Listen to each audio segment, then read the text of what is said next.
Hello everyone, welcome back. Finally, Tinubu bowed to pressure. It is now obvious that it is not Tinubu that is in charge of this government. Yes, due to public outcry, Tinubu revised or revoked pardon include convicts. Tinubu has reviewed the controversial list of 175 convicts earlier approved for presidential pardon after public backlash over inclusion of people convicted for serious crime.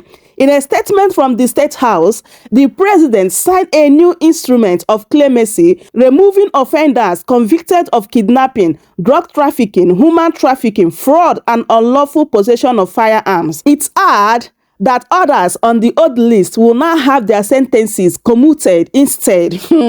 My people, if not because of the public outcry, Tinubu and his gang, they would have gone ahead with this abomination. Yes, people are saying that we should not blame Tinubu, this and that. I thought that Tinubu was supposed to go through this list before he signed. So we should now blame those people that are working for him, not the person that signed it, right? Anyway, this is Nigeria for you. I would love you guys to watch this video and see what Arise News they are saying concerning this particular matter, especially concerning Soludo. You guys saw that Soludo came out the other day and promised like voters how much he's going to give them if they vote for him. Now he has turned around to say it's not what he said though. He's not talking about vote buy, he's talking about people that are working for him. Hey, this is Nigeria for you. Anything goes. Anyway, take a listen. Do well to subscribe, like the video, share it, and leave your thoughts in the comment section. Thank you so much for doing so. Focusing on reactions to President Bola Ahmed Tinubu's review of the list of beneficiaries under the federal government's prerogative of mercy, the president on Wednesday ordered the removal of persons convicted for kidnapping, drug trafficking, human trafficking, fraud, and unlawful possession of firearms from the list, sparking renewed controversy. Presidential spokesman Bayo Ononuga stated that the president took the decision following consultations with the Council of State and Public Opinion on the matter, further stating that the action became necessary in view of the seriousness and security implications of some of the offenses, the need to be sensitive to the feelings of the victims of the crimes and society in general, the need to boost the morale of law enforcement agencies and adherence to bilateral obligations. Well, Maryam Sanda, who was sentenced to death for killing her husband, Biliaminu Bello, during a domestic altercation in 2017, was among those pardoned, whose pardon was revoked. Maryam had already spent 6 years and 8 months at Suleja Medium Security Custodial Center awaiting execution before her name was controversially included in the list of 175 persons granted pardon on October 9th, sparking widespread outrage. Her sentence has now been commuted to 12 years in prison. The final presidential pardon list now contains 15 names. Ayo, this revision, many have said it demonstrates the government's responsiveness to, public sentiment, acknowledging that while presidential pardons are constitutional prerogatives, they must balance mercy with justice, victim consideration, and societal security concerns. The decision to exclude serious crimes like kidnapping and trafficking shows recognition that certain offenses carry implications beyond rehabilitation. And I will take some reactions before I come to you. Ahmad wrote on X, President Bola Ahmed Tinubu has once again showed that the renewed hope agenda is anchored on integrity, fairness, and the rule of law. By removing Maryam Sanda and others convicted of serious crimes from the presidential pardon list, the president has made it clear that justice cannot be compromised and that mercy must never override morality. This decisive action restores public confidence in governance and sends a strong message: no one, regardless of status or connection, will escape the consequences of their action under this administration. President Tinubu continues to prove that, Nigeria is being rebuilt on truth, justice, and accountability. Well, former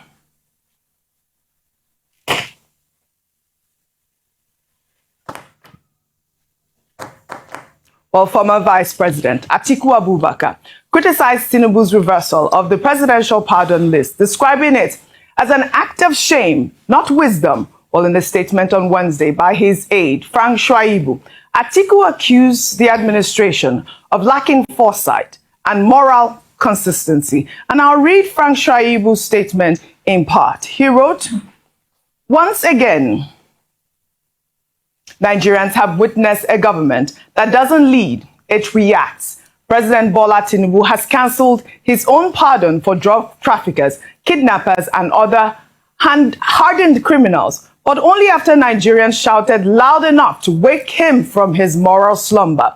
Let's be clear. This U-turn is not an act of wisdom. It's an act of shame. If the public had kept quiet, would convicted drug lords and kidnappers be walking free today under the president's blessing? Who thought it was a brilliant idea to reward crime and betray justice? Who signed off on such national embarrassment? These are the questions every Nigerian deserves answers to. Who compiled the list of beneficiaries? What criteria justified killing or freeing kidnappers and drug offenders? Where was the Attorney General when the absurdity was cooked up? And why does this government only discover its conscience after Nigerians express outrage? This pattern has become too familiar. Announce the unthinkable, watch the country erupt, then hurriedly reverse course as if governance is a game of trial and error. And, Frank Shaibu, is quite vocal. And, those questions that he asks is in the mouth of every Nigerian at this moment. Your Absolutely. thoughts? Okay.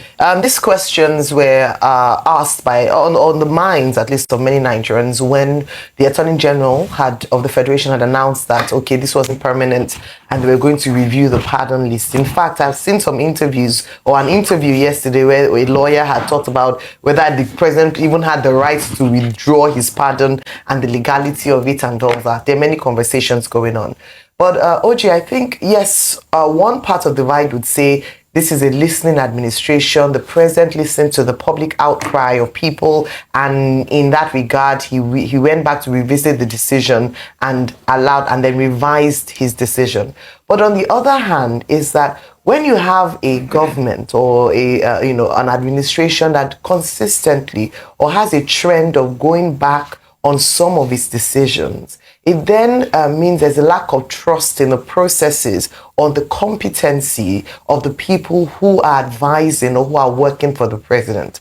I say this because one of the things that President Tinubu himself has said about his strength is that he knows how to identify talent and is able to put the right people in the right positions. But this hasn't been the case in some decisions that have been made, including this one. Someone asked the question, what was the Attorney General of the Federation? Two things. He was the chair of the committee of this, of the pardon committee, and also he's a member of the Council of State who okayed the pardon. Recall that following the pardon, the Council of State, even though they don't have any executive power, but they have the opportunity to advise the president. And the makeup includes the president himself, who is chairman, past president, former justices of Nigeria, Senate president, Speaker of the House of Representatives, governor of the state, all of them together. None of them had a dissenting voice to say, oh no, there's an error or this shouldn't happen, until Nigerians, rose up and spoke up against this decision. Well, it's good that they have reversed it. The other thing as well that I would learn from this is that don't keep quiet. Mm-hmm. There's something to be said about people speaking out.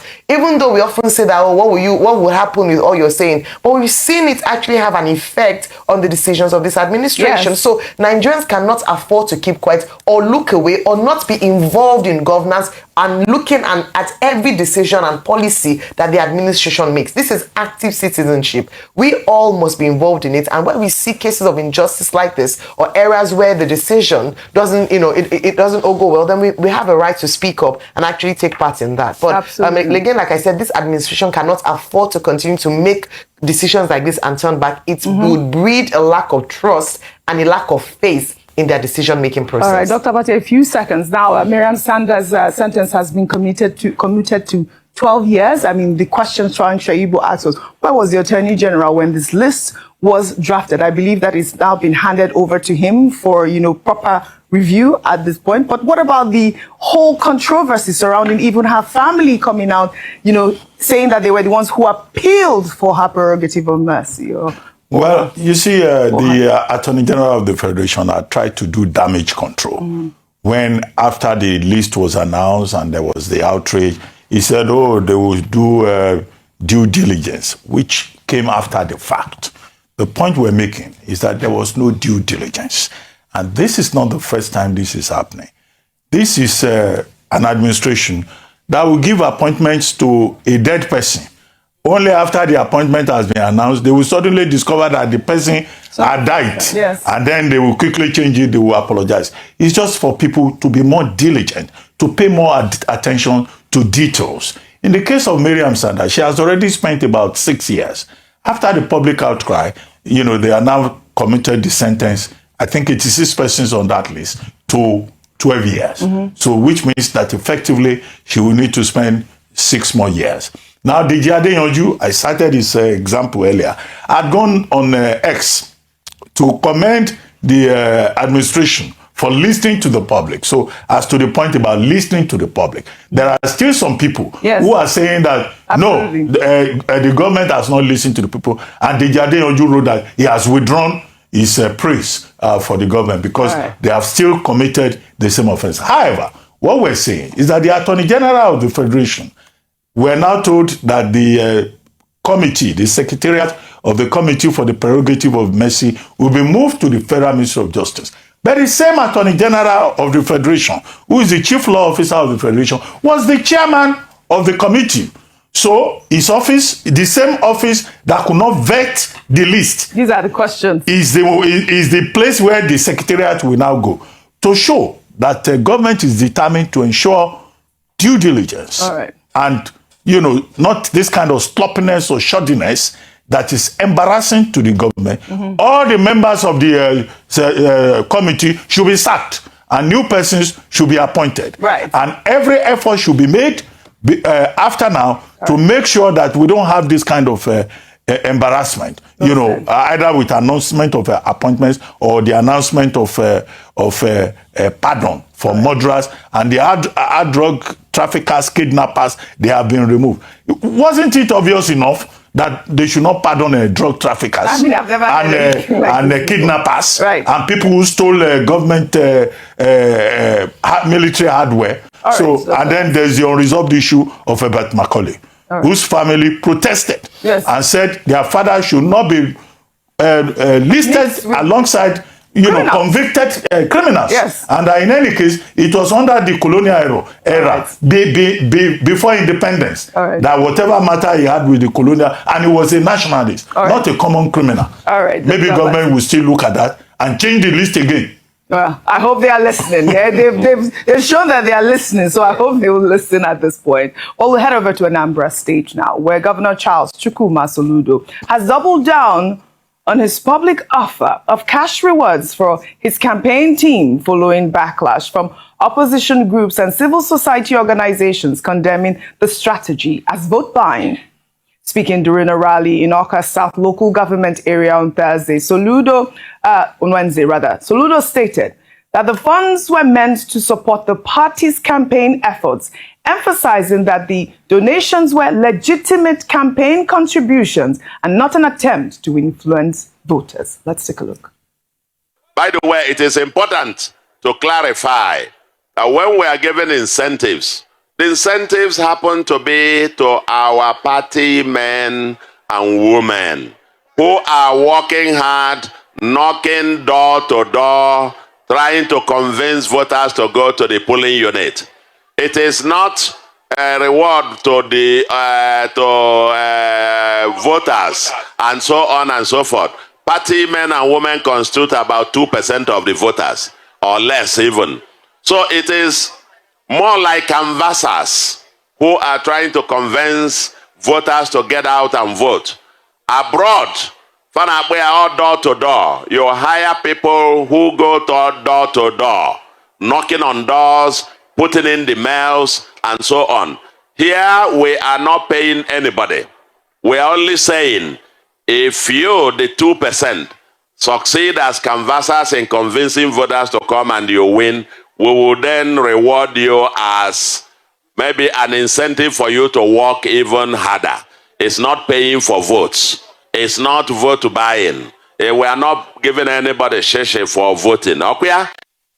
Okay, means, do you understand? Refine. No, But this is about the second time he's making this clarification. However, the clarification highlights the ongoing debate about campaign financing and vote buying in Nigerian politics. While candidates often provide financial support for campaign logistics and mobilization, the line between legitimate party funding and vote inducement remains contentious.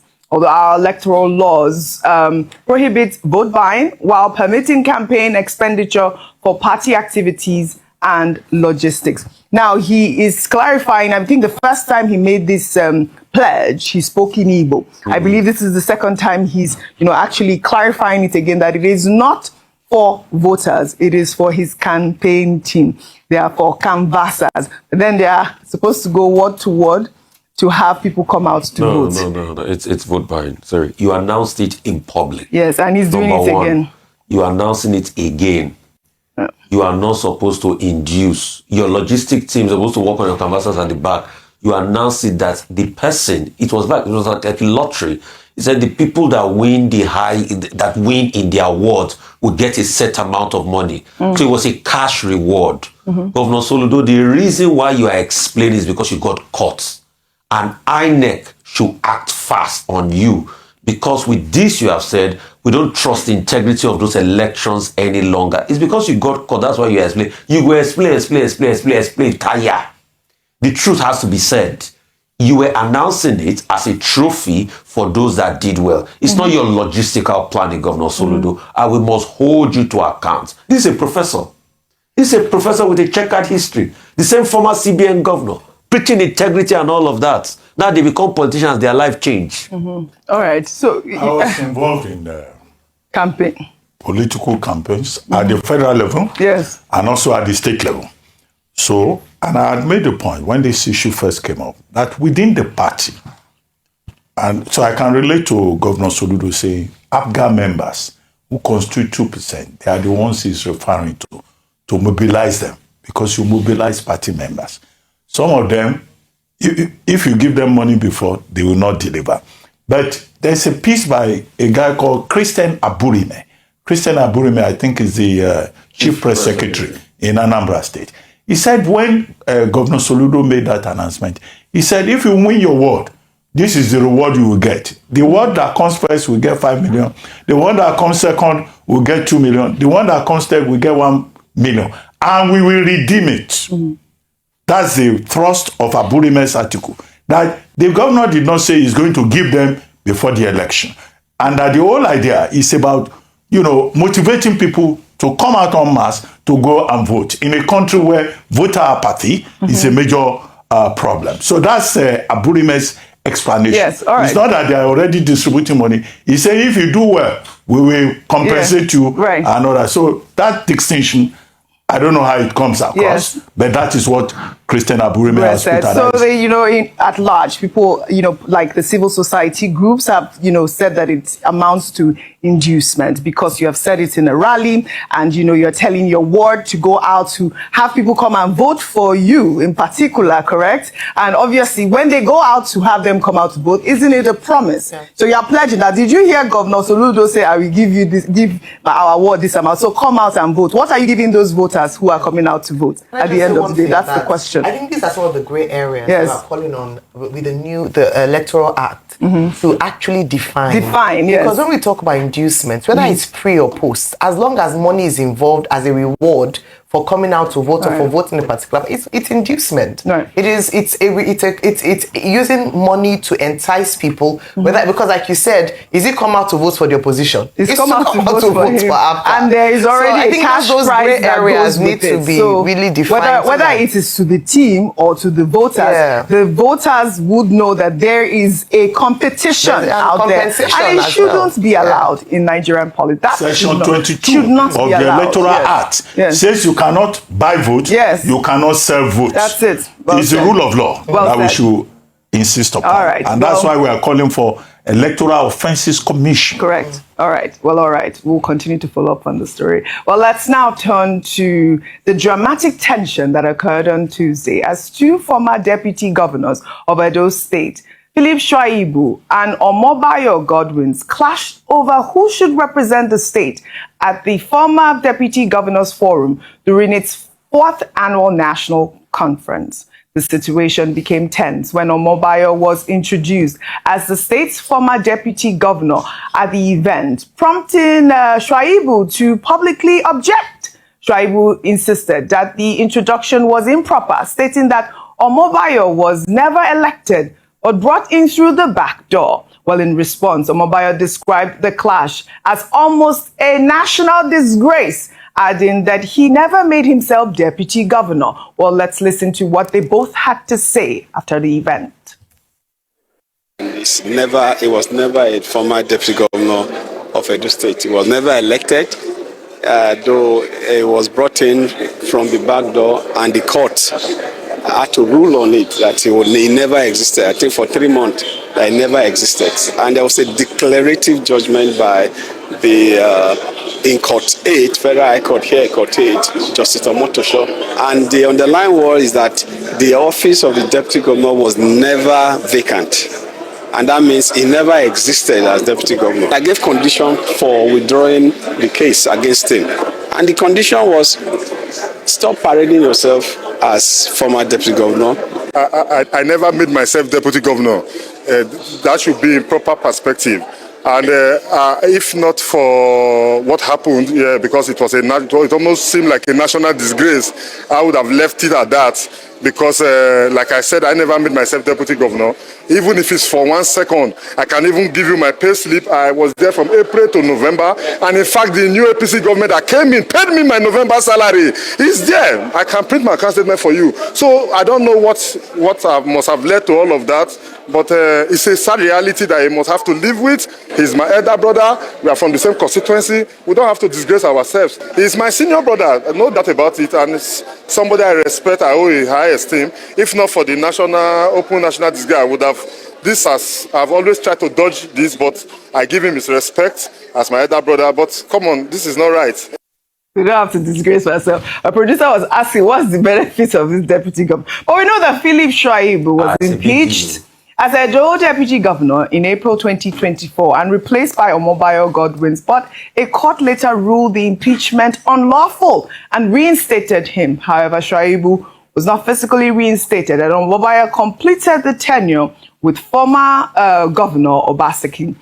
This public confrontation exposes the unresolved legal and political complications surrounding Edo's deputy governorship succession, with both men claiming legitimacy based on competing court rulings and political realities. Rufy on fire. So I think, in all fairness, Shuaibu got a court injunction nullifying what happened. So what happened was, you remember when Obaseki and Dr. Abati, life no good though. Because now you're saying, where's Obaseki? Like, where is he?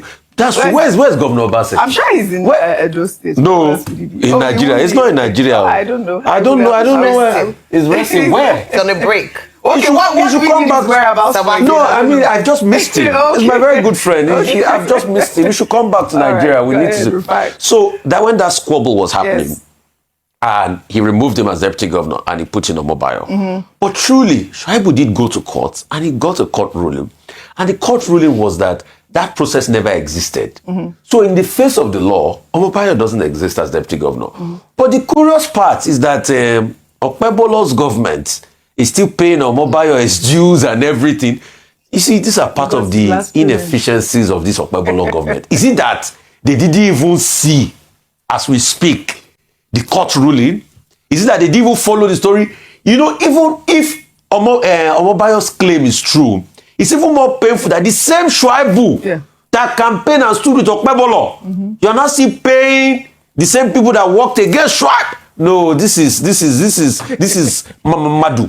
Man kill man. No. Okpebolo Shuaibu was supposed to be your had a few questions. ally. What were your questions? But the truth is, please, Shuaibu should be recognized as deputy governor. All right. Yes. So based on this, there's no rule of law versus political reality. It's the rule of law end and simple. Yes, now. If the court has ruled, then like he said, who appointed him? He was not. It doesn't exist. And so I have some questions this morning, because remember that when this happened, we had asked that is he going to refund the salaries that were paid to him in the 4 months or however number of months that he was deputy governor, now not recognized by law. Number two is that is he getting any form of compensation post? You know how we talk about this governor and deputy governor allowances after their time in office? I hope Edo State money is not going to pay him, because if he was not, if he has not been recognized by the court, he's not recognized. If Governor Obaseki wants to pay him out of pocket, that is his prerogative. But in the face of the law, according to the law, in respect of the rule of law, he was not recognized. And then finally, I just want to make the point that it is important that we also understand, how did he get an invitation to this former deputy governor? I can see a smirk on Dr. Abati's face. While the rule of law is important, but in this kind of situation, also that you can be in a position de facto. So you can say you were there in that position, whether by right or not. And then you can have the right, the entitlement to be there by law. Then you are de jure. So this is a de facto, de jure, deputy governors fighting each other. And this is the kind of mess that politicians create as a result of, prioritizing their ego far and above the interest of the people. This is what we are seeing in this particular case. However, the bigger question is this thing they call a forum of deputy governors that is holding annual conferences. This is their 4th annual conference. Is it a creation of law, or is it just a talking shop? Of what value is former deputy governors coming together? Because I don't know of any substantial thing that either came out of this conference or previous conferences that they had. You have a former ministers annual conference, a former deputy governors annual conference. Now, people should, once you leave office, go and find work to do. Instead of creating an idle assembly of jobless people, looking for titles, former deputy governor, former minister. And that day I was in the newsroom. Guess what? Everyone was carrying it live. All the TV stations. I mean, come on. So who is funding it? Maybe in the future we will have former association of TV and courts. Association of former TV and courts. Clarification of that fact and the jury. Who do they pay? No, you raised the relevant question. I think that payment is an oversight. Should they even be paid? Should they even be paid? Once you finish the assignment, go and find jobs to do. Very well said, Dr. Fati. You become a rent collector. Collecting state resources for doing nothing. Former deputy governor. What is the meaning of that? In this former deputy governor. Let's take this one story now in Edo State. We'll highlight this a shocking video showing a violent altercation between a driver and some Federal Road Safety Corps officers in the middle of the road. Or the incident, which took place over the weekend, showed the driver aggressively hitting an officer who also fights back as onlookers attempted to break up the fight. Let's take a look. Imagine the steering, ó dẹ̀ gbé ke tó wà lọ́wọ́ rẹ̀ yẹn, ó dẹ̀ fẹ́, ó dẹ̀ ń là mọ́ stand driver yẹn. Ó dùn mí pé mi ká gbogbo side ibẹ̀ yẹn lẹ̀. Driver yẹn dẹ̀ tún sọ fún pé ó dẹ̀ tún nà kòbókò sí pé òun máa wipe ẹ̀ tó bá tún ká kíní yẹn bò òun ló fa gbogbo nǹkan tó ń ṣẹlẹ̀ yìí o. Imagine báwo ló ṣe ti ṣe máa torí pé ẹ fẹ́ gbowó lọ́wọ́ ẹni yẹn kò fún yín lówó. Ó wá gbé ke, òun lọ la ké mọ́ di steering. Náà kó jẹ́ nǹkan tó yẹ kó máa ṣẹlẹ̀ ní Nàìjíríà nílùú tó lófin tó ní jóyè tó lọ́ba tó ní jóyè kò yẹ kó ṣẹlẹ̀. Ẹni tó wà nínú uniform officer of the law ṣé yẹ kó máa jà nínú uniform just because of common change òun ló fa wàhálà báyìí sìn yẹ́yẹ́ bá mi share fídíò yẹn kó ka wọn ga wọn lára.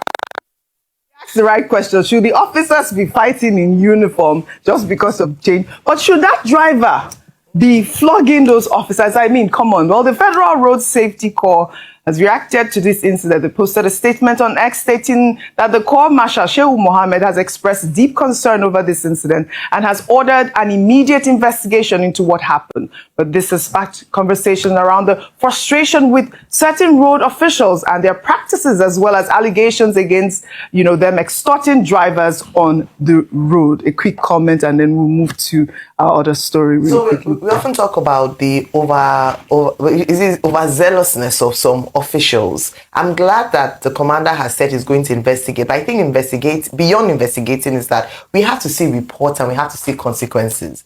We always hear about investigations, yet you go on the road and nothing happens. We see impunity, asking for money, stopping, cars that look healthy and leaving the ones that are half off the road. And so beyond these investigations, let us actually see a change in the code of conduct for these men in uniform. And beyond that, I also think that the man who flogged him should be brought to book as well. It is not acceptable. We must respect our men in uniform, but also the men in uniform should act in a manner that would earn the respect of the Nigerian people. This video was quite shocking when I saw it, Aya. Well, we'll take another story now. Nigerian actress and philanthropist Sarah Martin was arrested in Lagos for cooking on a street median for the less privileged, has taken her charitable work global, sparking a renewed conversation about her controversial arrest back home. Just weeks after the incident, Martin shared a video showing her undertaking a similar project in Ottawa, Canada. The footage shows Martins preparing, packing, and serving meals to a long queue of grateful people. Let's take a look.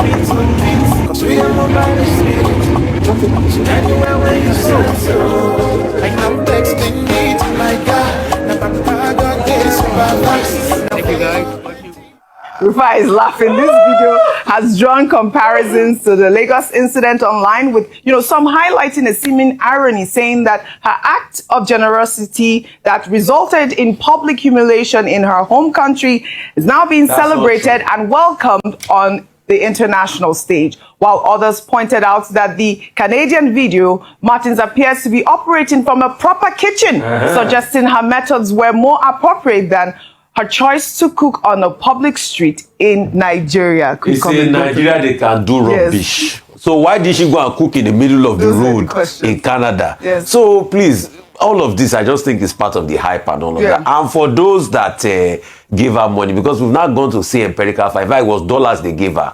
And they said it was from a foundation that has something to do with the son of the president.